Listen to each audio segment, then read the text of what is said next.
Olá, meu nome é Camila Inácio e você está no Pod Plurais, um podcast da consultoria Mentes Plurais. Eu gosto de dizer que o Pod Plurais é um catalisador de mentes e temas plurais que merecem ser levados a outros patamares.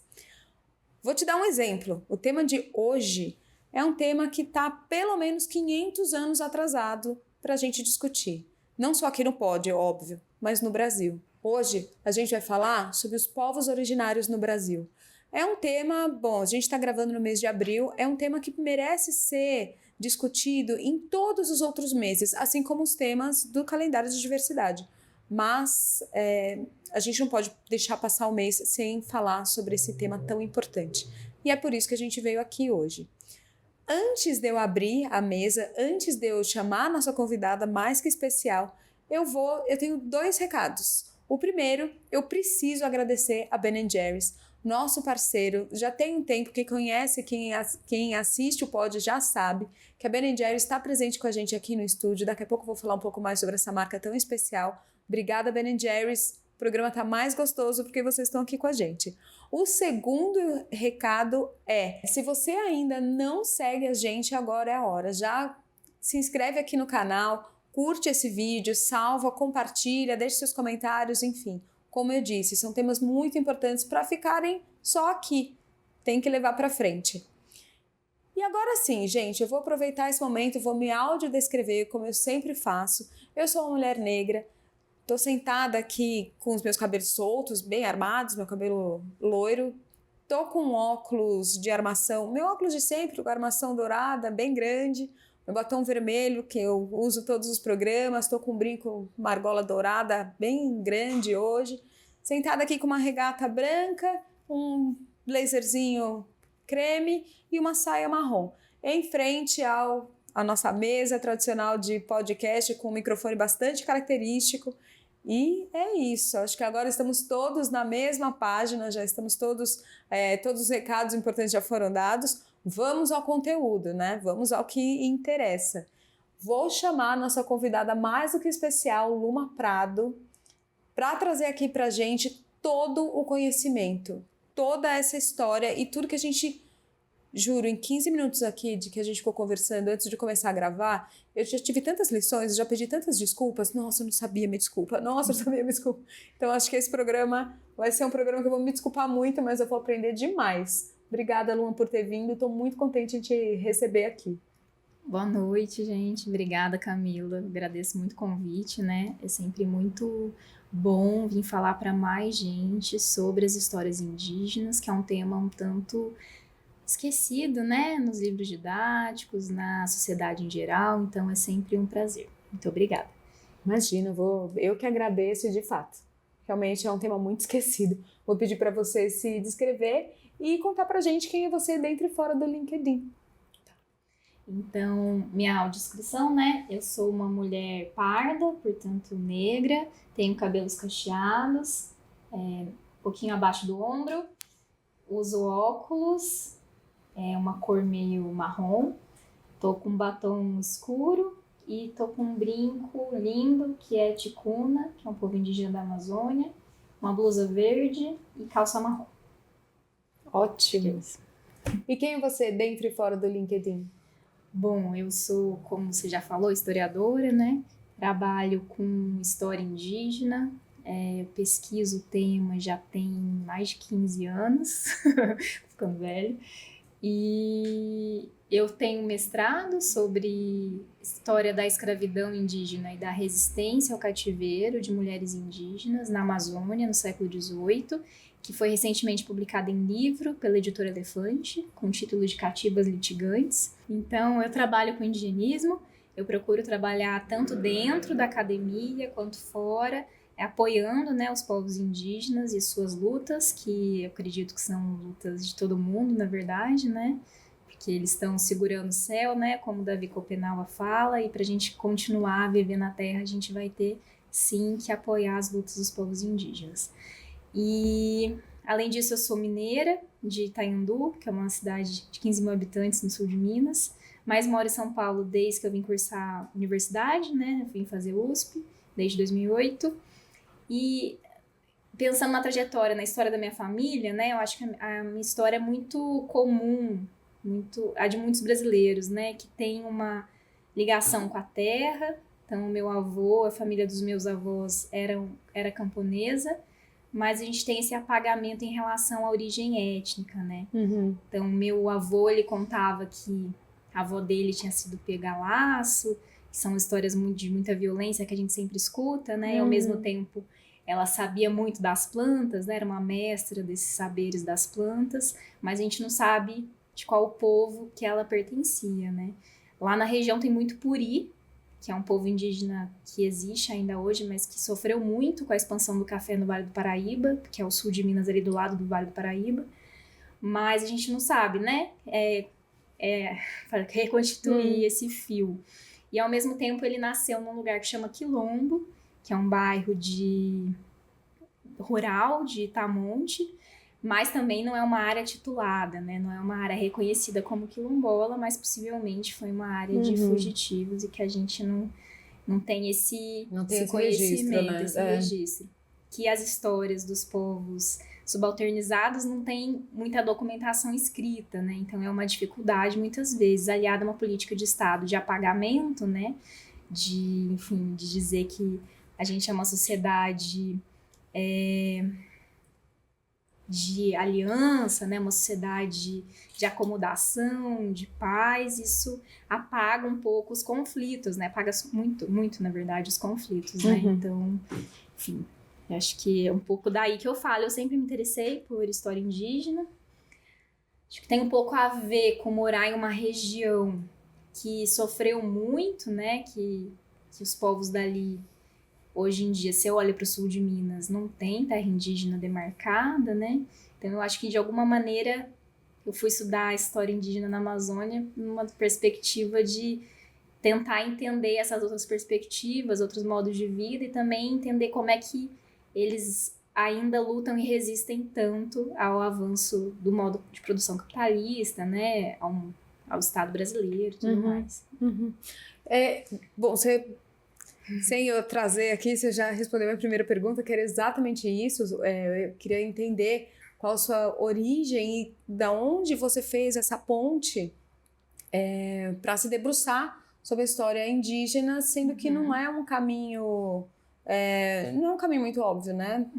Não sei quantos historiadores indigenistas existem, mas não é algo que a gente vê com muita frequência, essa é a verdade. E aí você trouxe um ponto agora que me chamou muita atenção. Você mencionou que você foi estudar a história indigenista na Amazônia, porque é diferente do restante dos outros locais. Como é essa diferença? Tá. Hoje no Brasil tem mais de 270 povos indígenas. No período anterior à invasão, se estimam que existiam 1.000 povos. Então, uma diversidade, né, uma sociodiversidade assim, muito, muito grande, né? E esses povos situados nesses vários lugares que falavam línguas diferentes, que ainda hoje falam mais de 174 línguas. Sim, são línguas diferentes também, né? Exato. Então, o Brasil é um país multilingüe, né? E pluriétnico. Então, isso é muito interessante a gente perceber e valorizar, né? Então, tem uma cidade na Amazônia, São Gabriel da Cachoeira, que fala 4 línguas indígenas, como línguas oficiais. Então, num documento lá, a Constituição brasileira, por exemplo, tem uma versão em Engatu, que é uma língua indígena dessa cidade, inclusive, falada nessa cidade. Então, a gente tem uma diversidade muito grande. E são povos diversos que tiveram experiências de contato com os não indígenas diferentes também. Então, a gente tem povos com um contato muito antigo. Os Tupinambá, por exemplo, que padeceram, que sofreram esse contato lá no século XVI. E ainda hoje, né, reivindicam terras, têm territórios e tudo mais. É uma situação bem diferente de um povo que foi impactado pelos invasores no século XVIII, de outros povos que entrou em contato no século XX e que, como os Tenharim, por exemplo, que seu Felipe, que é um ancião Tenharim, ele conta que ele foi o primeiro Tenharim que encontrou com não indígenas. Só que ele não encontrou com não indígena, ele encontrou com trator. Porque estava se construindo a Transamazônica no território Tenharim. Então, as máquinas chegaram primeiro, né, em alguns lugares, como nos Tenharim. Ele é vivo ainda hoje e encontrou com essa máquina, né, e com a estrada no século XX. E diferente de alguns povos, que são os povos que a gente chama de povos indígenas isolados, né?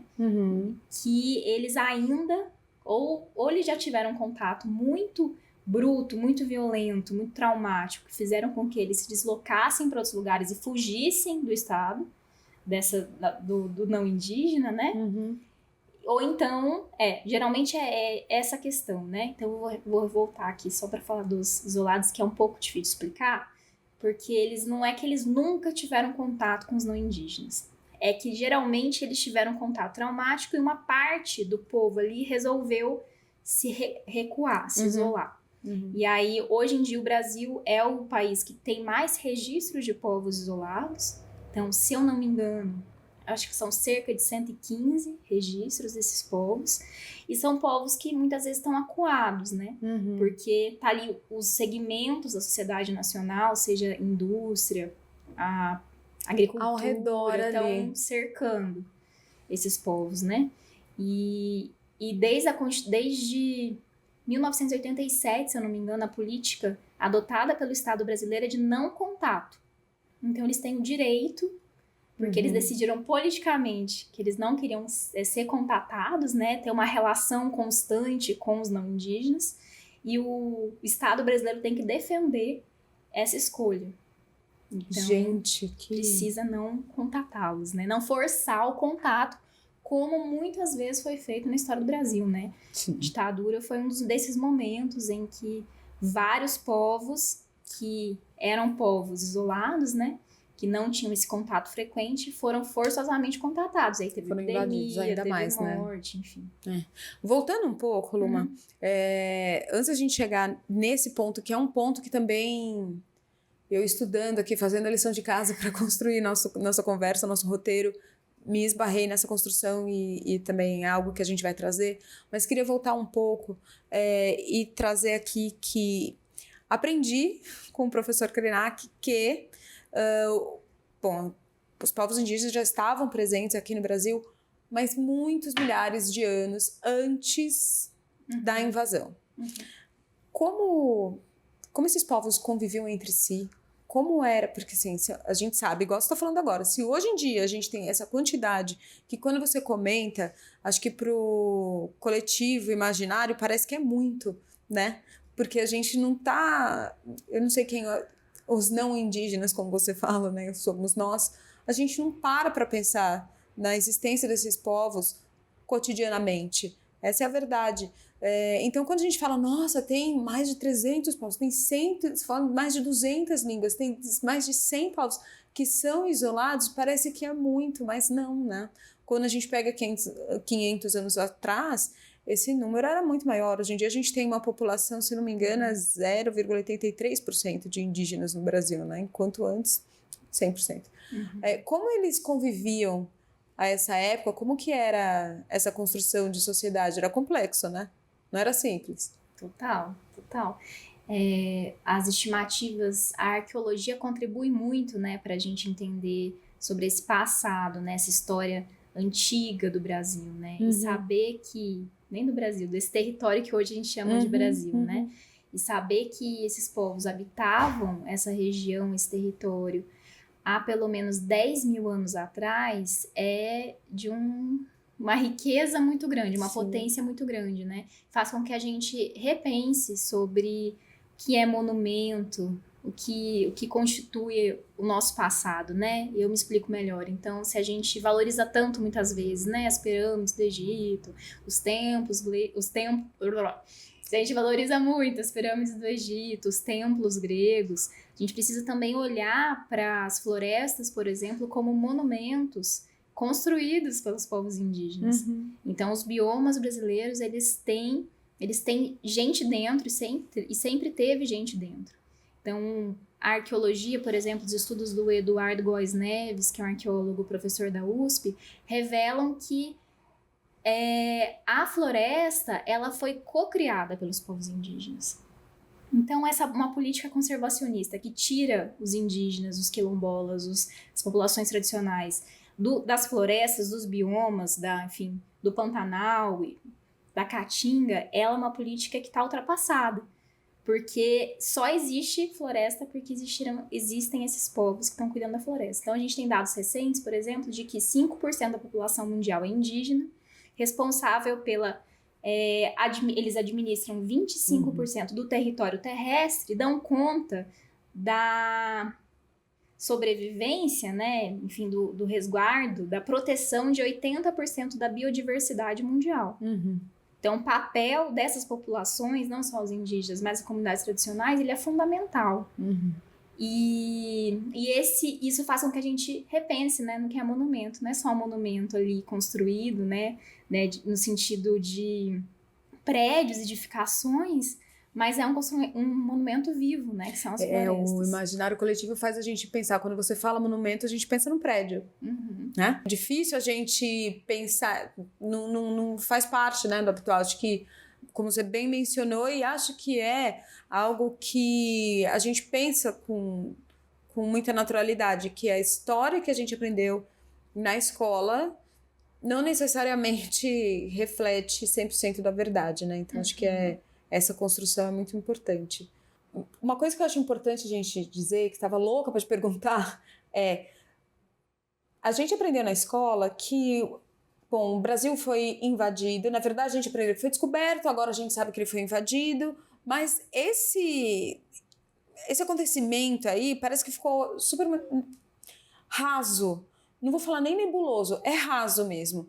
Então chegaram o que antes eu diria brancos, agora eu já entendi que nesse quesito a gente fala não indígenas. Então, quando teve a invasão, chegaram, o que a gente aprendeu?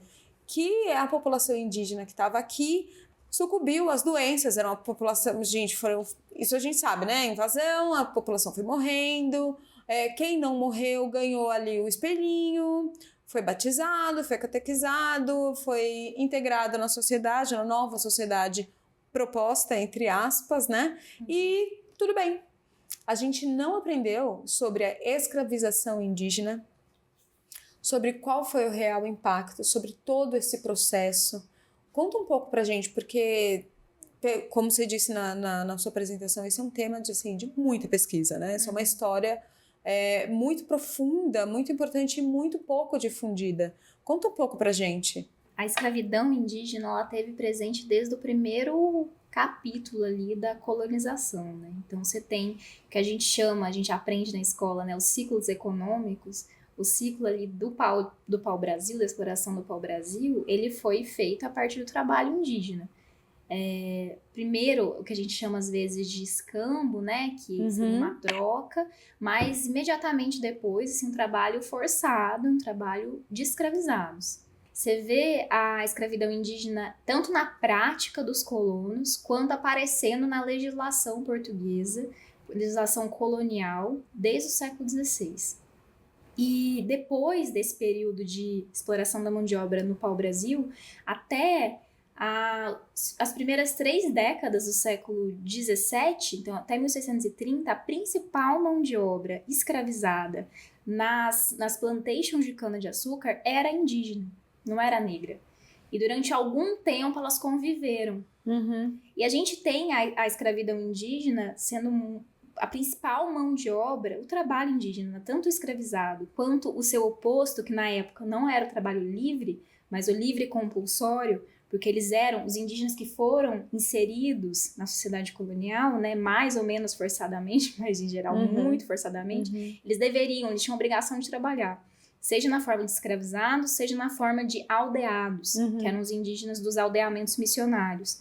Então, esses indígenas, eles eram a base do trabalho na Amazônia colonial em São Paulo, onde a gente está hoje, por exemplo, a principal mão de obra era indígena até o que a gente pode chamar de a Lei de Liberdade dos Índios, ou a abolição do cativeiro indígena, que é em 1755. Então, 130 anos antes, né, da abolição do cativeiro negro. E em algumas outras regiões, então as regiões de expansão da fronteira agrícola, sempre vai ter mão de obra indígena. E no Império, a gente tem também relatos de indígenas escravizados no Rio de Janeiro, né, que era a capital. A gente tem no século XIX, final XIX e XX, nos seringais, a mão de obra indígena escravizada. Na ditadura militar também a gente encontra denúncias, e antes disso também, no relatório Figueiredo, que é um documento que investiga o SPI, que é o Serviço de Proteção ao Índio, que era um órgão indigenista anterior à FUNAI, a gente encontra muitas denúncias de cativeiro indígena. E até hoje em dia, a gente encontra com escravidão, trabalho análogo à escravidão, né? Ah, sim. Indígenas vivenciam. Sim. E é isso que eu ia te perguntar. A gente sabe que também no processo de legislação pós-escravização, a gente sabe que não foi bem assim, né? Uhum. Tô falando das pessoas negras. Como foi esse processo de libertação das pessoas indígenas? Acho que boa pergunta, Camila. Primeiro porque a gente sabe que a gente mora num país que, assim, não é de hoje, é historicamente. Existem as leis, mas você ter a lei num papel e você vivenciar aquilo que a lei te garante, você tem garantia seu direito, mas você não vive aquele direito.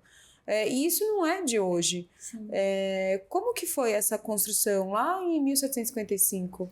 Então, primeiro que mesmo existiam possibilidades, cláusulas de escravidão dos indígenas, que era por meio da guerra, que era chamada de guerra justa, e pelo resgate, que era uma troca, que os colonos deveriam dar objetos para os indígenas, então velório, anzol, faca, para as comunidades indígenas, em troca de prisioneiros que supostamente seriam mortos em rituais antropofágicos. Essa é uma justificativa colonial. Gente. Porque não eram todos os povos indígenas que tinham rituais antropofágicos, era uma exceção.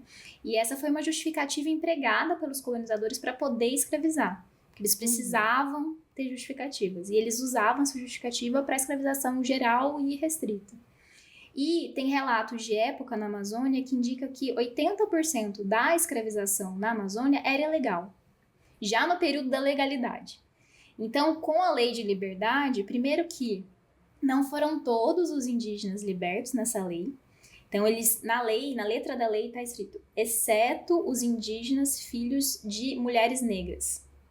Então, quando eles eram mestiços, de pai indígena e mãe negra, eles deveriam continuar no cativeiro. Isso abre a possibilidade de escravizar um certo grupo de pessoas que eram lidas como mestiças. Além disso, 3 povos, que são os Mura, os Munduruku e os Carajá, poderiam continuar sendo escravizados. Então, não eram todos. Quando Dom João VI vem para o Brasil... O que determina isso? Então, são disputas internas ali que precisam ser estudadas ainda. Mas os Mura, por exemplo, eram povos muito aguerridos. Eles eram... Eu suspeito... Tem a Marta Moroso, que é uma antropóloga, estudou os Mura, e tem alguma questão de que eles eram tão aguerridos que eram focos de resistência. Então, alguns indígenas fugidos, por exemplo, eles se murificavam. Eles eram povos que enfrentavam. Então, eles foram constituídos como grandes inimigos dos portugueses. Além disso, quando Dom João VI veio para o Brasil, que a gente estuda, né, que o Brasil se tornou reino, um dos primeiros atos que ele fez foi declarar guerra justa aos botocudos, que eram indígenas que a gente chama, por exemplo, os Krenak, eles eram considerados botocudos, que usavam botox. Então, esses indígenas que estavam numa área que era considerada área tampão ali para evitar o tráfico de ouro em Minas Gerais, eles formaram um reduto ali, que eram índios muito bravos, muito guerreiros mesmo. Eles foram exterminados, não foram exterminados porque eles continuam vivos, claro, mas Dom João decretou uma guerra de extermínio contra eles. E os sobreviventes deveriam ser escravizados. As terras tomadas, os sobreviventes escravizados. Então, você vê uma lei em 1808, que é uma lei 1808, pós-lei de liberdade dos índios, que permite a escravidão. Então, você tem esses excessos, tanto em termos de exceção do Estado, quanto de legalidade, né? Então, tem uma permanência do braço cativo, sendo que os números são muito grandes. Então, se as estimativas atuais da população escravizada indígena na Amazônia, no período do auge do cacau, da exploração do cacau, são equivalentes ao período da exploração do ouro em Minas, de escravizados negros, e aos escravizados negros nas plantações de cana-de-açúcar, Então é um número muito grande de gente que foi escravizada. E aí eu acho que a pergunta que a gente tem que se fazer também é por que a gente não sabe dessa história, né? E eu acho que tem algumas hipóteses que podem ser feitas. Por que a gente não sabe dessa história? Exatamente. É um tema um tanto ocultado, né, na historiografia brasileira. A gente fala muito, assim, e com muita legitimidade, né, com muita... Legitimidade não, gente. A gente fala muito, que é muito legítimo, de escravidão negra, né, afinal de contas é um volume assustador de pessoas que foram sequestradas, deslocadas para o Brasil para ser escravizadas, mas tinha um volume muito grande de indígenas passando por esse processo também, né. Só que esses indígenas, eles... Eu acho que uma das construções da historiografia ali é que eles não estavam inseridos nesse mercado atlântico, né? De pessoas que viravam mercadoria. Tinha um mercado interno de venda de indígenas que estudos ainda estão sendo realizados para entender um pouquinho mais. Mas eu acho que tem um pouco a ver com... O que é essa diferença? O que diferencia um do outro? Então, tinha talvez menos diferença do que a gente imagina hoje, né?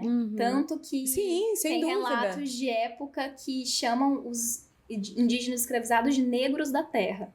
Sim, não, e quando a gente faz uma leitura... Gente, eu super leiga no assunto, já falei aqui.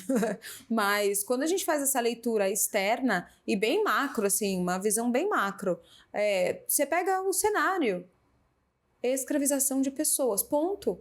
Não deve haver diferença. Não, então essa daqui é menos pior e essa daqui é pior. Não! É tão violento quanto nos dois casos, porque eu tenho certeza absoluta que na mão de quem está exercendo o poder, não existe a parcimônia de falar esse daqui é menos, esse daqui é mais. É a ação, é a atitude. Então, o que difere dentro da história...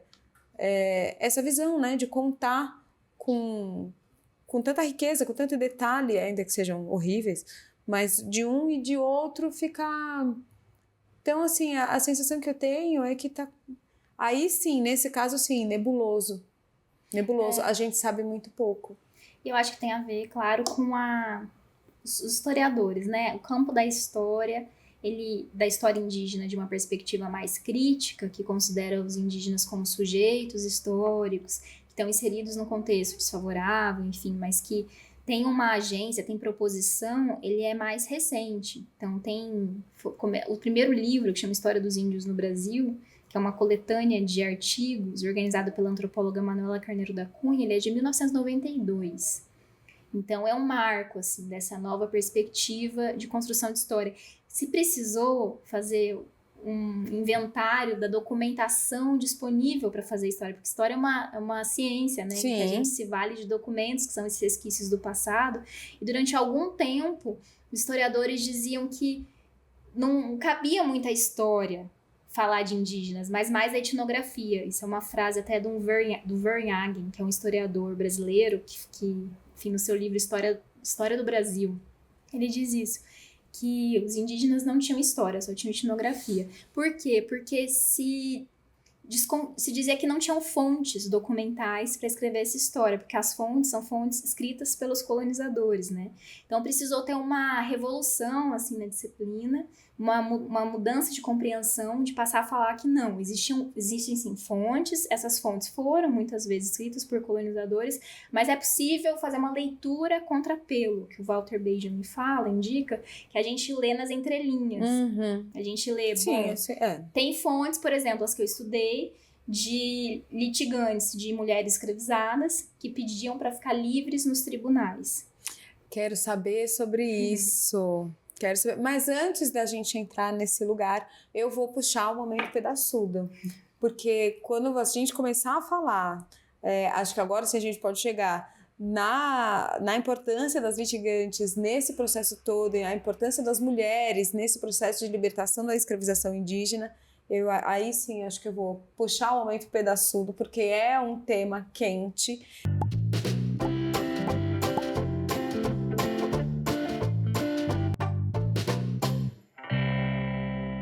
O momento pedaçudo é um momento, Luma, que eu vou aproveitar aqui, vou deixar a câmera aberta para você para você dar o seu recado aqui pela Ben Jerry's. A Ben Jerry's é uma marca super ligada com ativismo, com diversidade, com inclusão, com dar pauta, dar voz para quem precisa desse lugar, assim, para impulsionar a sua fala. Então é isso que a gente está fazendo nesse momento. Enquanto eu me delicio aqui com o meu Ben Jerry's, que é um ativismo a cada potinho, é uma euforia a cada colherada, eu vou deixar a câmera aberta para você entregar o seu recado aí.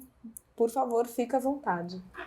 Bom, eu como uma não indígena, uma historiadora não indígena, convido todo mundo que está assistindo a aprender, a escutar e a aprender com os povos indígenas, com a diversidade de povos e de cidadãos, né, que convivem conosco. Então são, hoje em dia, 1,7 milhões de pessoas que estão aqui no Brasil e que têm muito a nos ensinar. Então esse é o meu recado. Bom, gente, depois de um recado desse, uma historiadora indigenista chamando atenção para a gente aprender mais, para a gente ouvir mais, se essa não for a diferença para a gente acessar essa história que a gente não aprendeu antes, eu não sei mais o que vai ser. Não sei mais o que a gente precisa. E aí, Luma, fazendo uma ponte aqui com um tema que a gente pincelou no começo da nossa conversa, que aí demos uma pausa, mas eu quis trazer agora com mais atenção, que a gente tem um pouco mais de tempo para se debruçar, porque foi algo também... Gente, juro... Tudo eu posso falar, foi algo que me chamou a atenção, porque são coisas que, de novo, a gente não visita cotidianamente. Quando eu li sobre a presença dos indígenas na ditadura, na verdade não é a presença dos indígenas na ditadura, é a presença da ditadura nos territórios indígenas. Me chamou muito a atenção, porque... De novo, né? Eu e o imaginário coletivo, que eu sempre trago aqui, mas é que a gente fala para muita gente, então a gente parte do princípio que estamos todos na mesma página. Parece que quando a gente recebe as aulas de história, as coisas vão acontecendo, mas os indígenas não fazem parte. Os indígenas estão lá, na Amazônia, isolados e são bravos, e ninguém chega perto. A ditadura está aqui, está acontecendo, os movimentos sociais, a crise política, o não sei o quê, o golpe, o impeachment, tudo está acontecendo aqui, mas lá no norte, nada. E eles estão só lá. É isso que o imaginário nos diz, o viés do desconhecimento nos diz. Eu queria aprender com você, acho que eu não vou nem te perguntar, eu vou te pedir, eu queria aprender com você como foi a presença da ditadura nos territórios, como isso aconteceu. Não vou nem falar qual é o impacto, porque é redundância, mas queria te ouvir sobre isso. Então é muito bom responder essa pergunta nesse ano em que a gente para refletir, né? Para pensar e rememora esses 60 anos do golpe, né? Civil-militar, o empresarial militar de 64. E realmente os povos indígenas durante muito tempo, eles não foram considerados como vítimas da ditadura, né? Então a gente tem uma percepção, né? Inclusive aprendeu na escola, que as principais vítimas eram os militantes, né? Homens brancos, urbanos, e que se envolveram na resistência. Mas na verdade os indígenas, os diversos povos, eles eram uma resistência política e econômica contra a ditadura, né? No sentido de que o projeto da ditadura, esse projeto que é político, mas é econômico, é de expansão das fronteiras do capitalismo. Sim. E desse modo de vida ocidental, né? E isso invadiu as aldeias, invadiu os territórios. Então, os projetos de construção de estradas na Amazônia, como a Transamazônica, por exemplo, das usinas hidrelétricas, eram todos projetos de expandir esse Brasil, né? E esse modo de vida. E, por si só, os indígenas resistiam a esse modo de vida na medida em que eles tinham outros modos de compreender o mundo, de sustentar, de se organizar. Então, no relatório da Comissão Nacional da Verdade, a gente já tem um capítulo dos indígenas na ditadura. E lá foram estudados 10 povos. que foram impactados pela ditadura. E desses 10 povos, você tem um número de mais de 8 mil pessoas indígenas que foram vítimas da ditadura. Uma estimativa que é muito maior do que os militantes brancos, né, urbanos que foram vitimados. Isso chama atenção, porque só foram estudados 10 povos.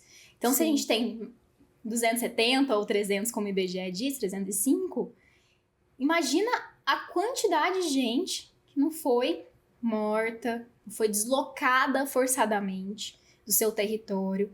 Então, na semana passada, eu acho, na primeira semana de abril, dia 2 de abril, a gente teve um julgamento histórico na Comissão da Anistia, que desde o ano passado passou a reconhecer que poderiam ser anistiadas coletividades, e os povos indígenas, no sentido que são coletivos, poderiam, então, serem anistiados, e 2 povos foram anistiados, os Krenak e os Guarani Kaiowá, os Kaiowá, de uma terra que chama Guirarocá.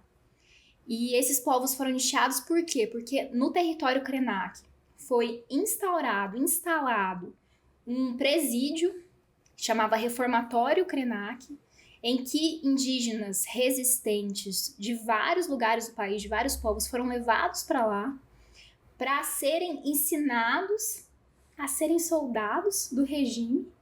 Inclusive, um dos únicos registros visual que a gente tem de pau de arara é de um desfile da formatura dessa guarda rural indígena, que eram esses soldados indígenas.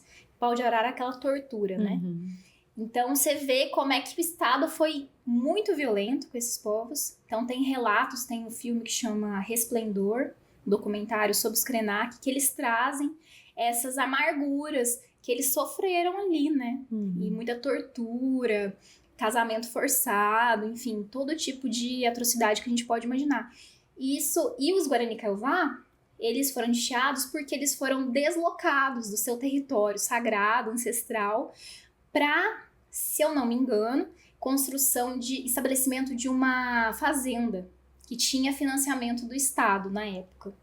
Então, você vê que as violências foram muitas. Então, teve disseminação de doenças, então, proposital, então sarampo sendo implantado, disseminado para que os indígenas morressem, para liberar áreas. Tinha para as fazendas serem instaladas no centro-oeste do país, nesses projetos de expansão agrícola, o fazendeiro tinha que ter uma declaração negativa de índios. Ele deveria afirmar que não existiam indígenas naquele território. E muitas vezes ele fazia esse documento e, para garantir que o documento que era verdadeiro, eles acabavam matando os indígenas. Então a gente tem assim muita coisa para pesquisar e para entender sobre esse período em relação aos povos indígenas, entender que sim, eles foram vítimas da ditadura, resistiram sim à ditadura e que a ditadura ela foi um projeto político, mas também econômico. Nossa. É uma parte da história que eu acho que eu nunca tive uma discussão, uma conversa que não me causasse não sei, um desconforto bem desconfortável. Um sentimento bem ruim, porque não tem um lado plausível, né? Mas enfim, acho que esse é outro episódio. E Luma, não sei se eu posso te perguntar isso, mas e hoje? Eu sei que você é historiadora, mas e hoje? Como estão as pessoas indígenas hoje no Brasil? Eu sei que tem, claro, né? Então a gente tem o Ministério, a gente tem várias discussões em pauta, a gente tem várias legislações, a gente tem um reconhecimento incrível que é Krenak na ABL, então, ok. Mas isso é aquilo que a gente vê. E a gente está falando até agora sobre coisas que a gente não viu, coisas que a gente não soube, coisas que a gente está descobrindo agora. O que você acha importante a gente trazer que a gente não vê na atualidade sobre os povos indígenas?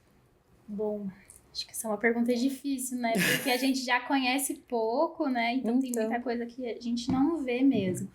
Mas acho que a ditadura acabou, mas os indígenas continuam sofrendo alguns impactos desse modelo de desenvolvimento, né? Que o Brasil adota, né? Então, ainda tem muita discussão, muita resistência em relação à construção de empreendimentos, de estradas que vão cortar os territórios, que vão levar com um afluxo maior de pessoas e de carros nas áreas indígenas. Então, os indígenas estão em lugares que eles são responsáveis, né, como eu já falei, por essa cocriação desses ambientes, são lugares muito potentes, né, com uma biodiversidade muito grande, com riquezas muito grandes, riquezas minerais muitas vezes.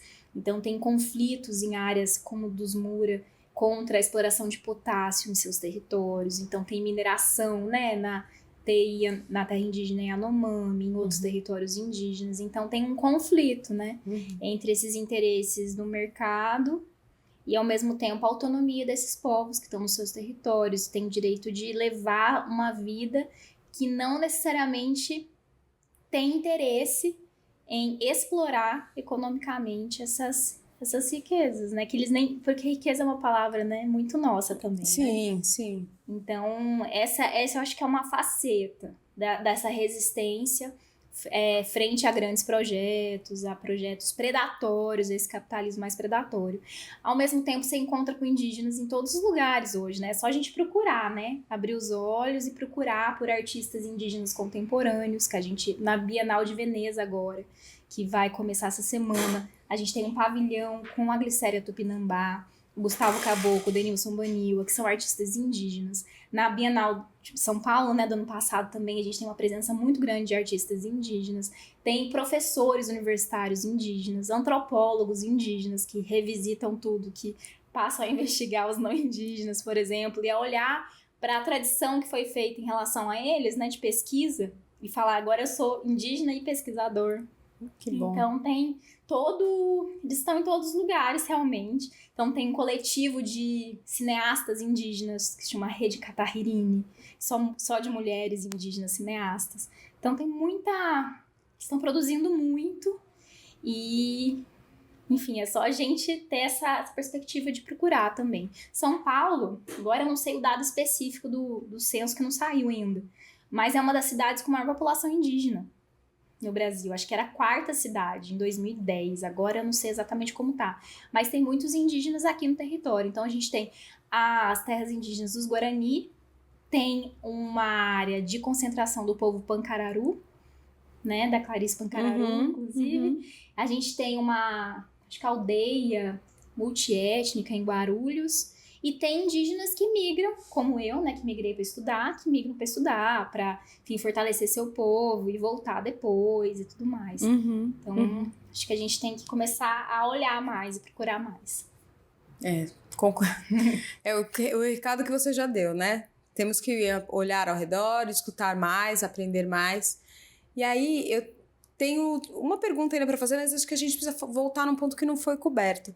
Eu quero perguntar para você o que você gostaria de ver nos livros de história dos nossos descendentes. Daqui a uns 20 anos, você abrir um livro de história, o que você gostaria de ver escrito?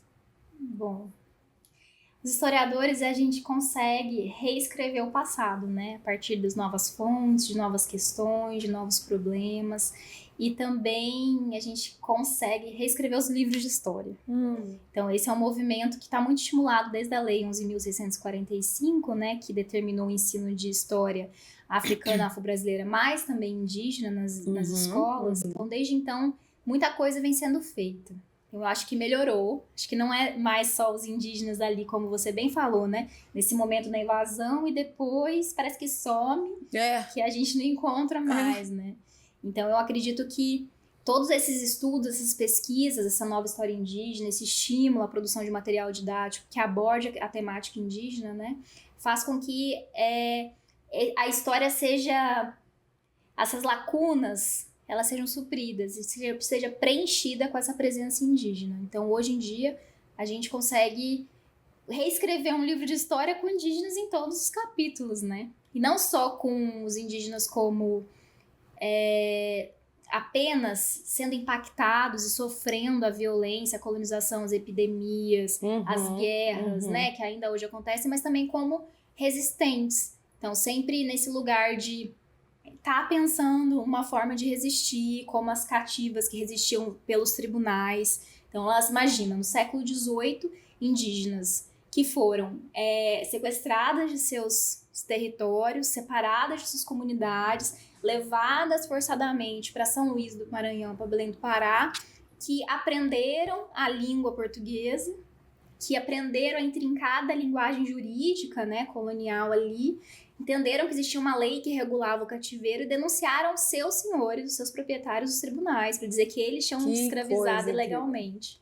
Era esse o ponto que eu falei, a gente não tocou e precisamos voltar, porque a gente cortou para uma outra pergunta e acabamos não falando.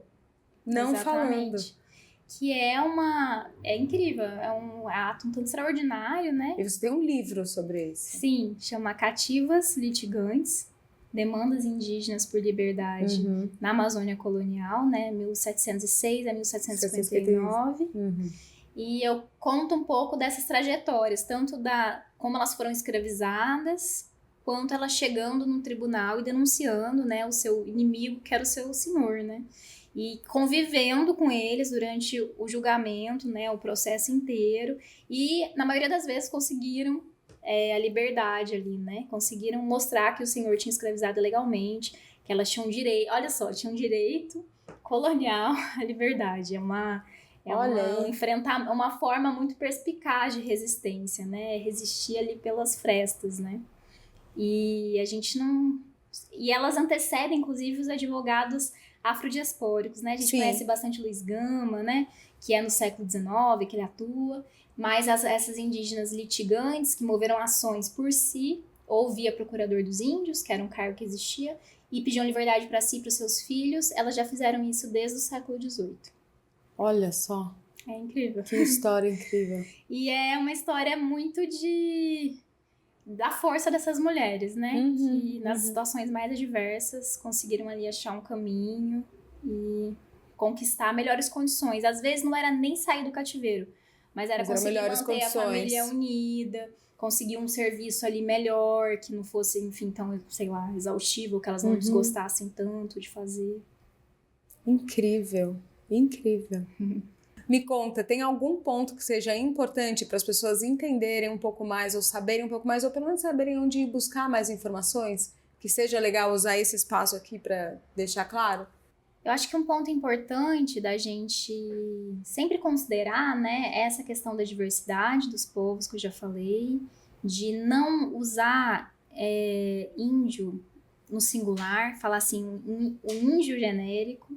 Então, primeiro que índio é um termo que o movimento indígena questiona, né? Porque ele reduz essa diversidade. Então, sempre pensar no plural. Então, falar culturas indígenas, povos indígenas. E quando a gente se deparar com algum povo, algum tema, acho que vale a pena pesquisar.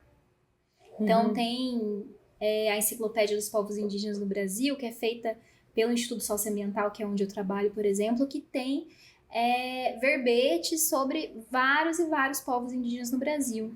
E isso ajuda muito a gente a entender um pouquinho dessa diversidade, né? Então, se você tá Ailton Krenak, aí você vai, nossa, mas Krenak, o que é o povo Krenak, né? Eu vou pesquisar sobre o povo Krenak. Então, tem a Glicéria Tupinambá, que é do povo Tupinambá, que faz um trabalho incrível de reconstituição do manto Tupinambá. Então, a gente vai ali e estuda mais sobre os Tupinambá. Então, acho que isso é interessante, né? A gente começar a se apropriar um pouco mais dessa diversidade que convive com a gente no Brasil e estudar e procurar ir atrás. Então, eu acho que esse é um caminho muito bom. E aprender também com ele sobre o tempo, sobre como a gente emprega o tempo. Será que é isso mesmo? Que o que a gente trabalha tá levando para onde? Acho que começar a refletir um pouco mais sobre esses caminhos que a gente, como não indígena, toma, né? Porque muitas vezes o que a gente faz implica na destruição de outros mundos, né? Nossa, total. Então, acho que é importante ficar com essa reflexão, assim.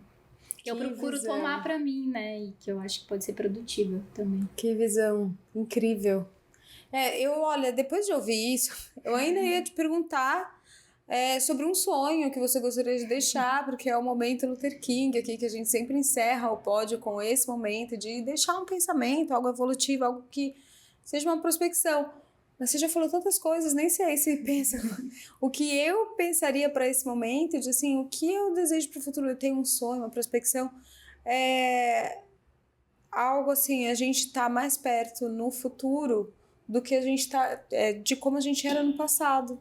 Acolhedor, coletivista, um pensamento equânime, olhar os lados e acolher e saber viver uma cultura que agregue outras, que seja coletivista, e o oposto desse movimento de conquista exacerbada que a gente falou aqui tantas vezes, né? Acho que se eu penso em alguma coisa assim que eu possa almejar depois de ouvir tantas lições, tantos aprendizados com você aqui, quando eu penso em letramento racial, eu penso nessa questão de que como nossa sociedade antiga, ancestral, era tão mais produtiva, não falando em bens, mas estou falando em coletiva, em humanidade, do que nós somos hoje. Então, penso nisso, em ver o amanhã mais próximo do que era ontem. Acho que isso é algo que liga muito as duas culturas, né? Tanto a indígena quanto a afrocentrada. Eu acho que aprendendo com os povos indígenas, eu percebo como eles valorizam, né, a comunidade, entendem que o ser humano, né, ele não é superior aos demais seres, né, à natureza, aos animais, aos vegetais, aos sobre-humanos, mas que a gente estaria num outro lugar de relação. Isso faz com que essa relação de dominação, né, ela não seja natural, como é muitas vezes para a sociedade ocidental, né? Capitalista ocidental. Então, eu acho que esse é um aprendizado, assim, a gente deixar de se colocar no centro, né? E se colocar mais ao lado dos outros sujeitos ali, dos outros seres que convivem com a gente. Incrível. É isso. Obrigada, Luma. Obrigada por tantos ensinamentos. Obrigada por uma aula tão completa e tão interessante, né? É um tema que eu, pelo menos, saio mais curiosa. Saio com mais vontade de aprender mais, estudar mais. Te agradeço demais. Vou pedir para você deixar os seus dados de, não sei, suas redes, e-mail, não sei, como as pessoas te acham para seguir aprendendo com você. Bom, eu que agradeço, Camila, de estar aqui conversando com mais gente, né, que está interessada em saber sobre os povos indígenas, sobre a história, sobre a nossa história, né, sobre a história do Brasil, que foi fundada, né, no extermínio dos povos indígenas, na escravidão dos povos negros e indígenas também, mas também na resistência. E, eu acho que meu Instagram é Luma Prado Luma, na verdade, e se tiverem oportunidade de adquirir meu livro, Cativas Litigantes, que é vendido pela Editora Elefante, seria muito bom que eu consigo trabalhar essas questões, algumas delas, né, sobre história da escravidão e resistência, muito melhor lá. Ótimo. Muito obrigada mais uma vez. E o microfone está aberto aqui. Quando você quiser voltar, pode estar em casa. Obrigada, Luma. Obrigada, gente. Até semana que vem. Acho que temos um programa.